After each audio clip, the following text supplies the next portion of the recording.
Hey everyone, today we're cozying up with Catherine Ramirez. She is the Executive Director of Alumni Development and Continuing Education at GIA, which is the Gemological Institute of America, where me and Kyle actually met. So Diamond School.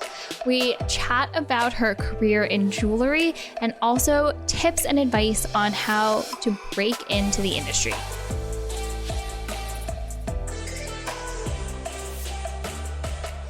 Welcome to Cozying Up with the Clear Cut, where we get up close and personal with women that inspire us. Today, we are sitting down with Catherine Ramirez. She is the Executive Director of Alumni Development and Continuing Education at GIA and was previously the Director of Global Business Development at GIA as well. Thank you so much for joining us today. We get so many inquiries and people reaching out asking, how I got into the jewelry industry. What is GIA? How, someone that has no background in jewelry can break into the industry. And I'd love to, dive a little deeper on your background and also any tips you may have for aspiring women that want to go into the jewelry business. So from a very young age, I had a passion for gemstones, had a passion for pretty jewelry, and loved working in my family's business. And so after college, my father said, if you really want to pursue a career in the jewelry industry, the best thing you can do for yourself is to get your graduate gemologist from GIA. And he had done the correspondence, what we refer to as e-learning now, but he had done correspondence back in the 60s and said, you should go and do this in person. And so at the time, our headquarters, which are now in Carlsbad, California, were actually in Santa Monica.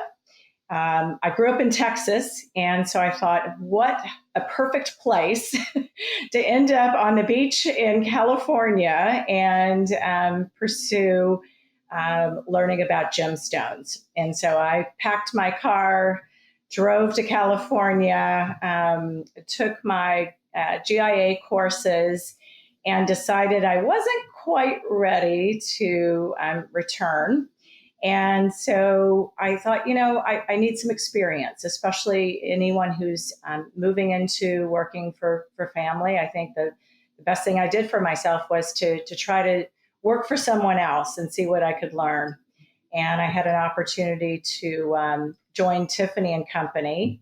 And what I thought was going to be a 1-year stint turned into about 28 years. So, the advice that I always give to someone is, get all the education that you can and take every opportunity that you can, because you never know where that will lead you in this industry. So for those who aren't as familiar, can you explain what is GIA? What do they do? Why would you choose GIA over a different lab or a different school if, someone was interested in going there?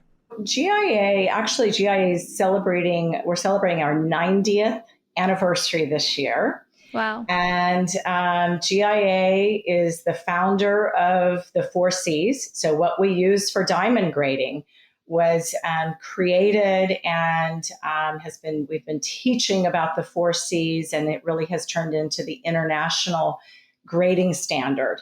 And so diamonds around the world, retailers around the world use the 4 C's. And so GIA was created as a laboratory to help identify and grade gemstones, and then also as a school. And so we have campuses now all around the world, but we started in the U.S., and we offer training for anyone who is interested in learning about gemstones. We also have jewelry manufacturing and design courses. And so it is a place to learn about gemstones, how to identify gemstones, how to grade gemstones.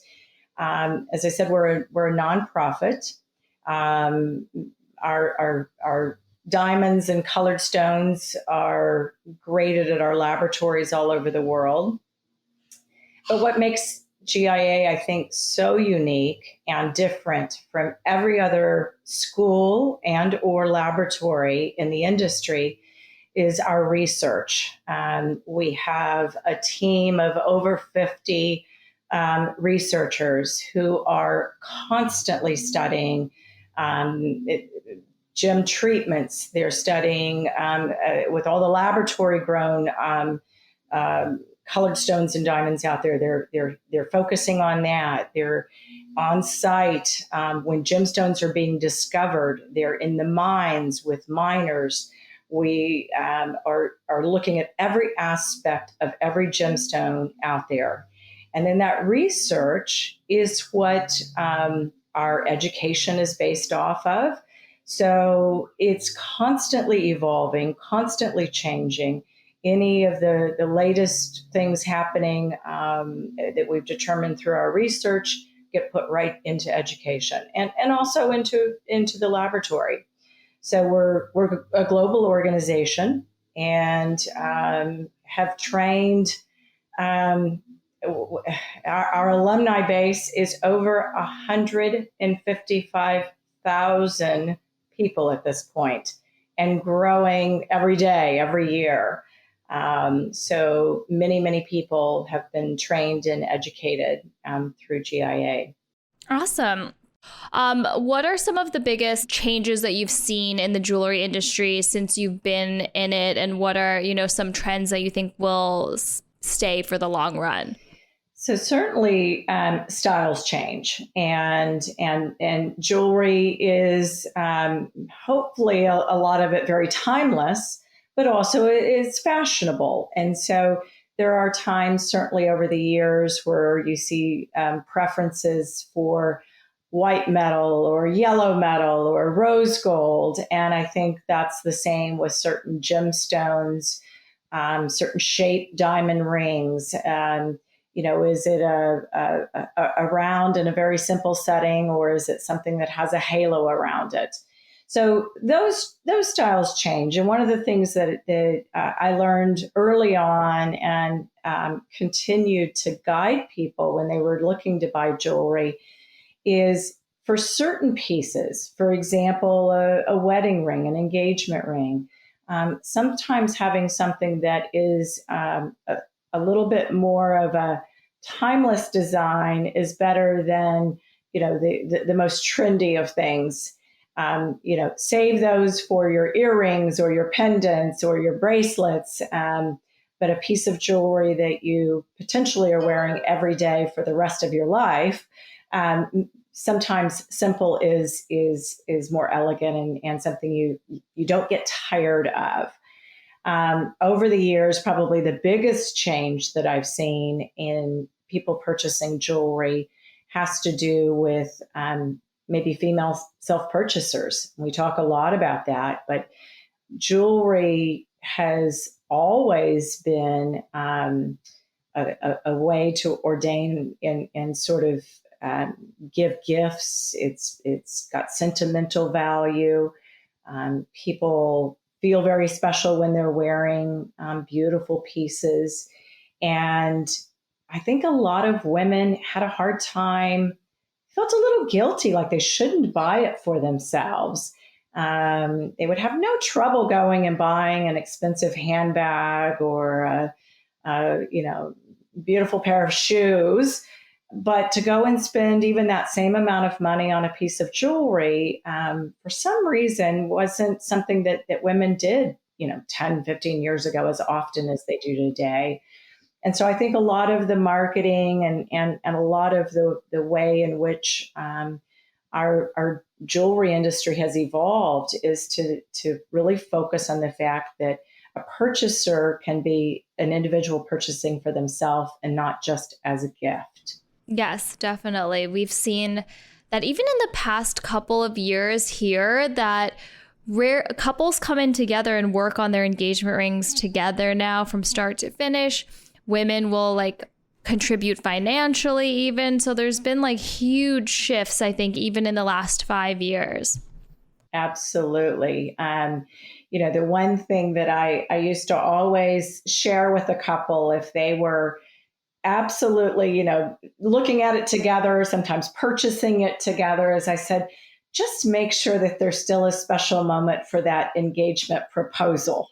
Because the one question that someone always asks is, well, how did it happen? What was the proposal all about? So I said, the ring and what it looks like might not be as much of a surprise today, but it doesn't mean that you can't still have those special occasions, and be able to document and share fun stories for years to come. Definitely is for the memories. It is. It is. Hey everyone, Olivia here. Hope you're enjoying our episode. Our Clear Cut collection features fine jewelry pieces inspired and designed with you in mind. Our collection is ever-changing and each piece is handmade and made to order here in New York City.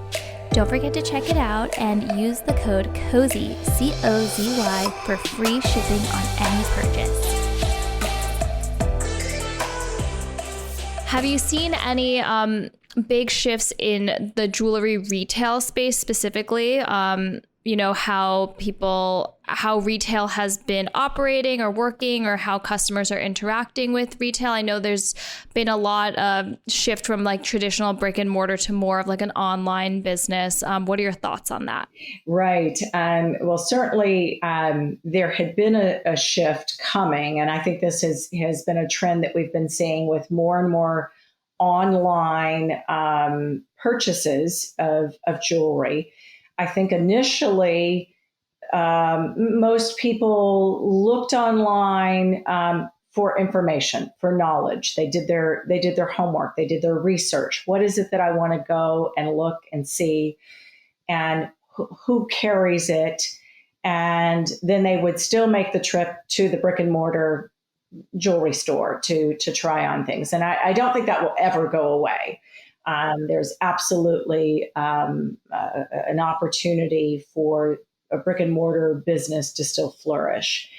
But what I think has happened, and COVID just expedited this a little bit more so, is the fact that people are very comfortable buying online without seeing it in person or trying it on, because technology has allowed us to be able to share it online. There are, wonderful apps out there where you can almost put the piece of jewelry on you.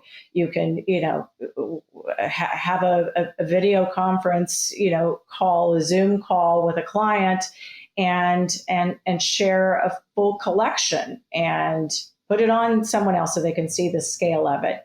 It's no longer just, emailing back and forth pictures of an item and suggesting things over the telephone. So I do think that that's a trend that's here to stay. There will always be an opportunity, though, for people to want to go and create and do things in person. And I do think that the online opportunity has helped many more people enter the jewelry industry. So before, when the cost of having to have a brick and mortar location might have been prohibitive for someone to open their own business, now there's a lot of different ways to do that. Yes, definitely. What is a piece of advice you would give to, a young woman or anyone really graduating from GIA, getting their GG for their next step in their career? I know when I graduated, I was a little bit confused on what direction I should head in. Where did I fit in the jewelry industry? So I think a lot of people graduating, don't really know what is the best first move in their career to kick off if they're starting new in jewelry. It is. And I always would say to someone, ask a lot of questions. It is, there are so many people in this industry that are willing to share their story, that are willing to share their experience and their advice. And sometimes you just need to ask. Especially in today's world, there's a lot of great organizations where you can, whether it's a formal mentoring opportunity or it's just networking opportunities. But I think that is critical. Whether it's GIA Alumni Association and making sure that you connect in with colleagues living in whatever city or area or market that you're in, or it's WJA or one of the other industry groups. There are organizations that will help to introduce you to people. And the other thing I would say is, take that opportunity. Sometimes getting your foot in the door, if you've had a dream of working for, whether it's in the retail industry or wholesale or design, and you have an opportunity to work side by side with someone, to learn and experience the industry with someone, take advantage of it. You shouldn't always expect that you're coming right out of school. And this is the same for just college graduation, as opposed to just gemology. Mm-hmm. You may not always land your dream job first, but as long Definitely. as you're learning in each role that you take, and you're going to take that knowledge and experience with you, I think that's the most important thing, is take that risk, take that leap of faith, and go to work with somebody or be mentored with someone in the industry. And the worst that can happen is you find out that something that you don't want to do, which is almost just as important as figuring out what you do want to do.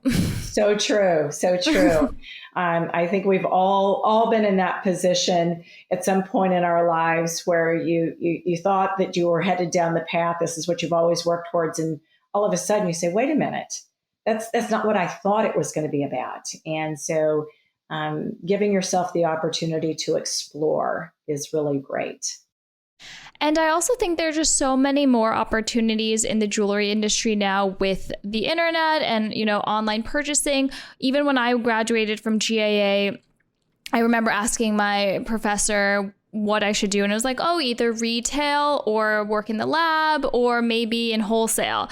So I had to figure out one of those three. But now with social media and, the internet, I think what I do now, I never would have even envisioned as a possibility when I was at GIA. So just knowing you can pave your own career path too. You're not limited to anything. So true. There are so many different aspects. I mean, I look at just my career where I grew up in a family in the jewelry business, and I enjoy retail. I love meeting people. I love helping people.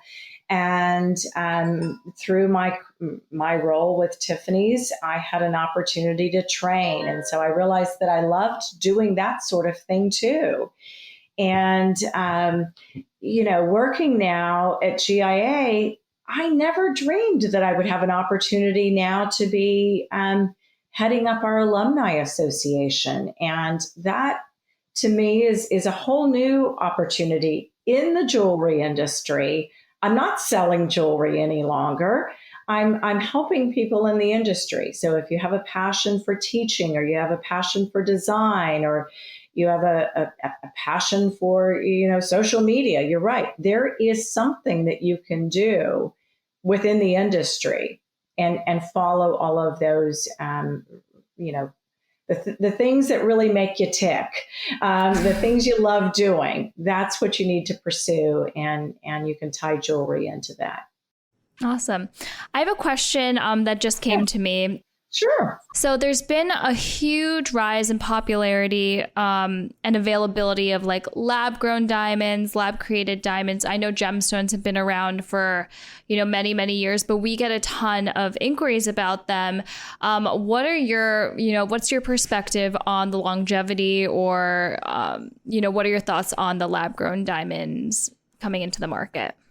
It definitely is something that I would say just in the last couple of years, I have seen a real increase in consumer acceptance and consumer questioning, even acknowledgement of lab-grown diamonds and colored stones, as you said, being in the marketplace. And I do think that they're here to stay. The important thing is that those in the industry, those that are selling gemstones, are knowledgeable about both, that they're knowledgeable about what is required to detect the difference. And probably from a consumer standpoint, it becomes even more critical that when you are buying jewelry, that you are buying gemstones and jewelry from someone you can trust.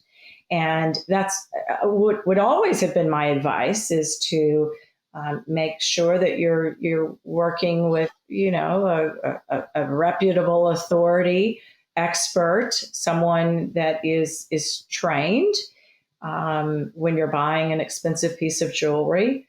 But really critical in today's world, that someone that you're working with understand how to detect. And it's about disclosure. So I believe there's a place in the market for, there's natural diamonds, mined diamonds, what it requires to find them, facet them, put them into a piece of jewelry. It is the most incredible story out there. And I hope that with the rise of laboratory-grown diamonds, that now there's a story to be told about both. There's a fabulous natural diamond story, and there's also a story about laboratory-grown. And as long as people are disclosing and sharing what it is that they're selling, and people know what they're buying, I think that it's here to stay. GIA, the 4Cs, were founded really on the rarity of each grade. And so that was a little bit of a struggle for us to think about using the 4Cs with laboratory grown diamonds, because the rarity scale is very different when you think about something that took 2 weeks or 2 months to produce versus millions, billions of years to have been created. And so we just recently, really this fall, introduced a new grading report, and we do give a specific grade to laboratory grown diamonds. And the reason that we did that is because our mission, GIA's mission, is to protect the gem buying public, to protect consumers. And if consumers are now more accepting, then we need to help them know the differences. And so it is something that we pay very close attention to. Our laboratory has been growing lab-grown diamonds and treating them since the 50s. And so we need to stay on top of it, which we continue to do. Awesome. So there will be a different category for lab grown and its own category for mined. Not one is going to take over the other, right? I don't think so at all. There is a place for both. Awesome. We only work with natural, but yeah. Right.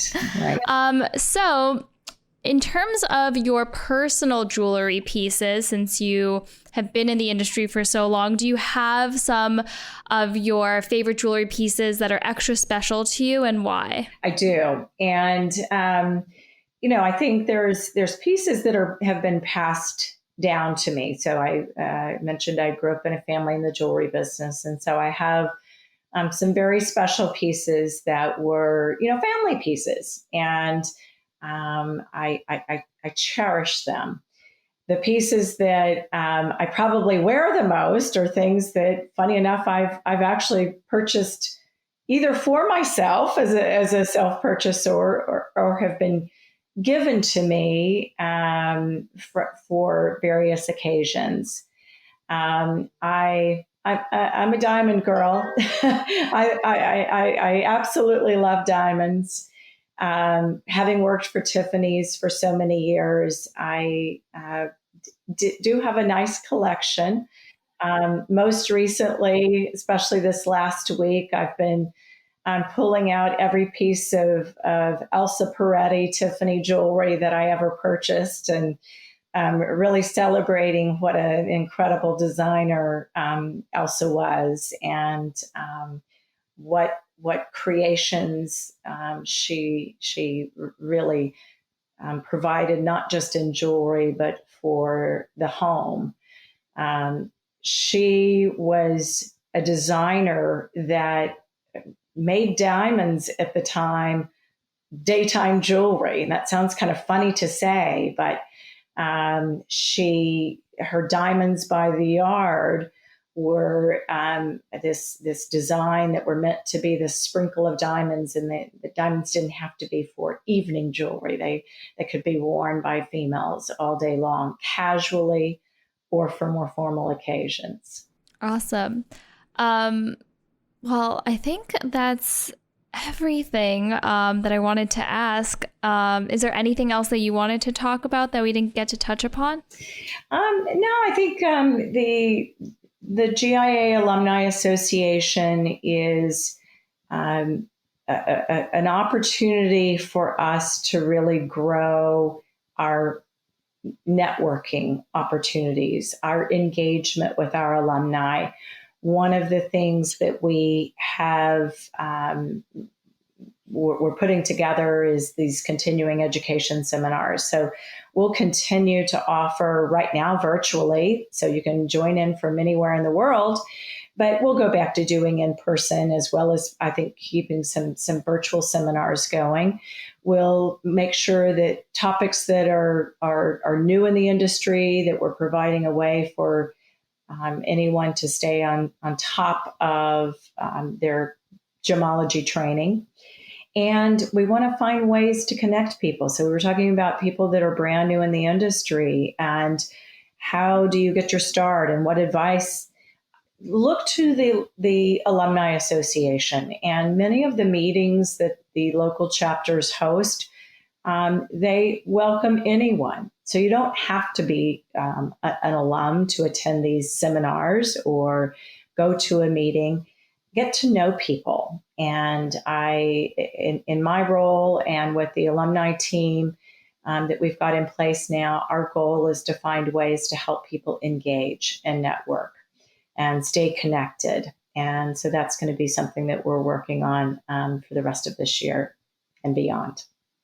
Awesome. And I hope this conversation, leads people that may have not known how to get their first step into the jewelry industry to know more about GIA and the opportunities that they offer to kickstart their career in jewelry. Yes, we welcome everyone. Awesome.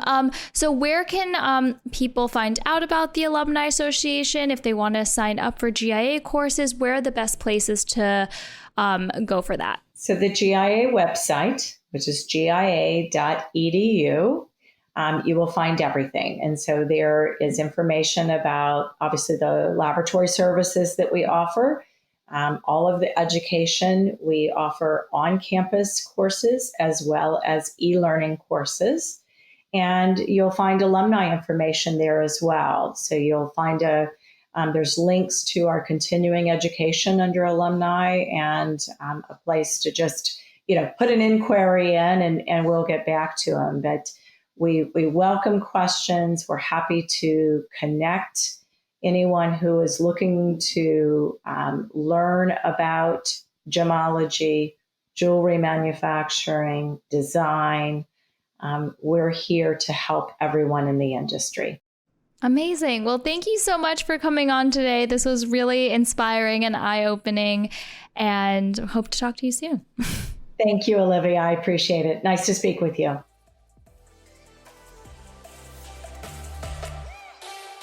I hope the conversation was really informative for all my future jewelers out there, and for anyone who's just interested in learning more about gemstones and diamonds. Now you know where you can get some free resources at GIA.